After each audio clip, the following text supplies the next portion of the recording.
I love Helldivers, and I love how much the developers care about player feedback. So I put together a list of things that I'd like to see added. Leave a comment if you think I missed something. Number 1, loadouts. This is a simple one, but it would be nice to make loadouts ready to go so I don't have to click on every stratagem every time I join a mission. Am I fighting bugs and I'm assigned charger duty? Well, here's my loadout for that. Am I dealing with medium bot targets? One selection and I'm ready to drop. 2, customizable destroyer.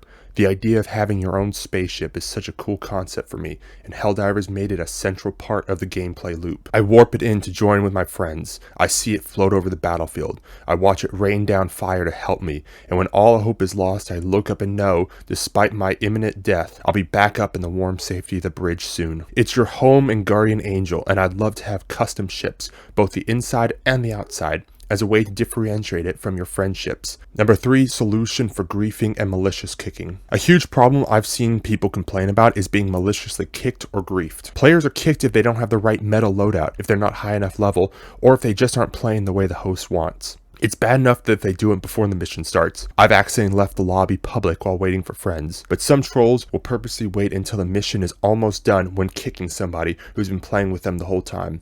Some videos show teams of trolls purposely killing new players when they drop in. There needs to be some kind of reporting system where if somebody repeatedly kicks players, especially during a mission, then action can be taken against their account. A reverse friendly fire system like Siege has can fix team killing, where after you team kill somebody, any further team damage you do is applied to you instead. Speaking of Siege, a way to commend your teammates after a mission will go a long way to helping combat trolls. Number 4, medals for major orders and significant battles. A huge part of Helldivers is that the community dictates what happens in the universe based on our actions. So one way to show someone's participation would be awards you can display on your player card. Were you at the creek before it fell, giving your all to defend it? Here's a Malevelon Creek Veterans Patch. Did you aid in clearing the Terminids from the 4 border planets? Termicide Patch. This will make players feel even more connected to the world and to the actions they do. We aren't just going to random maps to do an objective and leave. We are liberating specific planets for a goal bigger than ourselves. Number 5, raids. One problem with Helldivers is there's way too many people that want to play it. All my friend groups always have 4 people queued, so someone's always getting left out. Or we have 3 VCs on Discord all playing Helldivers but not hanging out, which is really sad. It'd be great if there was some raid planet where more than 4 people can all join up at once and face against a massive threat. Truly test your friend group's resolve and teamwork capabilities. 6, making outposts matter. Right now, there is no reason to clear outposts unless your objective is literally inside one or you want to loot the samples that might or may not be there. In fact, based on how spawn mechanics work, destroying fabricators and nests actually increases the rate that patrols spawn, so you are incentivized to not destroy them. I really wish they would switch the emphasis from patrol spawns to outposts. It would be interesting if patrols came from outposts so that destroying one would clear an area of the map. We actually already have something like this when it comes to stalkers. If you didn't know, stalkers don't spawn in patrols. Instead, they only spawn when there's a stalker nest on the map, and they always come from the direction of the nest. As they are so dangerous, you are actually forced to go clear out the nest so they stop spawning. It would also be great if we had a DEF CON style alert system on the map, with other outposts seeing orbital strikes and hellpods landing and making more units that formed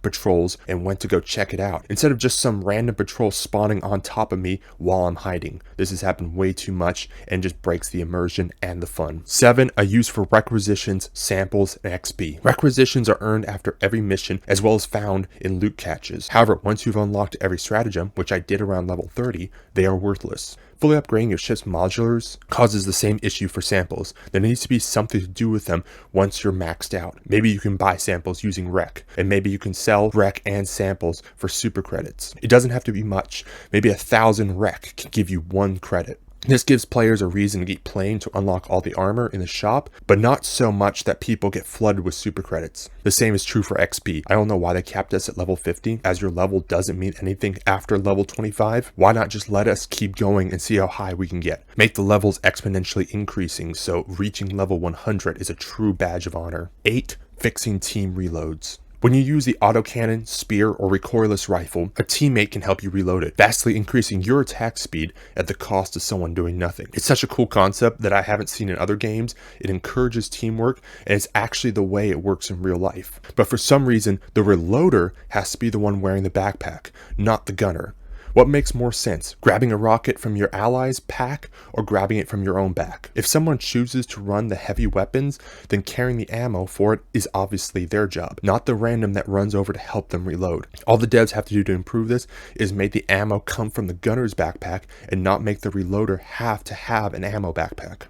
9. Adding fast-moving vehicles. This idea is a bit dated as the APC is all but confirmed to be coming in the future, but I still want this idea. When I'm trying to farm samples or catch up with my team when we split apart, I want to be able to call in some kind of dirt bike or four-wheeler to quickly move across the map. Make it easily destroyed so players can't just skip objectives, but make its recharge time quick. You'll be sacrificing a whole stratagem slot for the increased speed, which is a fair trade-off in my opinion. 10. Weapons range. Currently, the only way to test a weapon is to drop in and use it in a mission. This either forces you to do an easy mission, which can be boring, or you'll have to play with a weapon that you may not want to be using. There's plenty of space on the destroyer where we could put a weapons range, a place where we could simulate battles, spawn a charger in, and test the new heavy machine gun against it. Not an essential change, but it would be something good for quality of life in the future. And number 11, I'd love to see you subscribe to this channel.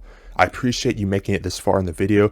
Like I said before, if you have any ideas, leave a comment. I plan to make more Helldiver content because I love this game so much. Love you lots, and I still have no good closer.